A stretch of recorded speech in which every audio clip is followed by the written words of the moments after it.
দেখো বন্ধুরা, এই যে এইখানে ভাত বসিয়েছে। আর চলো কি কি মেনু হয়েছে তোমাদেরকে পুরোটা দেখাই। তো খুলে খুলে সব কিছু দেখো। এইখানে এই যে চিকেন হয়েছে, দেশি চিকেন হয়েছে। আর এই এখানে এখানে রয়েছে চাটনি, আর এই যে পাঁপড়টা খোলা হচ্ছে।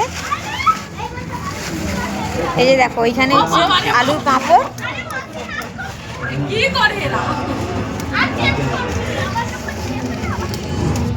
আর এইখানে রয়েছে মিক্স সবজি, ফুলকপি গাজর টাজর দিয়ে মিক্স সবজি রয়েছে একটা। আর এখানে হচ্ছে ফ্রাইড রাইস, আর এখানে আলু ভাজা। তো এটাই আমাদের আজকে মেনু। আর এখনো রয়েছে বন্ধুরা, তো আমাদের এখনো কেক কাটা রয়েছে। তো অবশ্যই তোমাদেরকে শেয়ার করব কেকটা কাটার সময়। তো ভিডিওটা কেমন লাগলো অবশ্যই কিন্তু কমেন্টে জানাবে।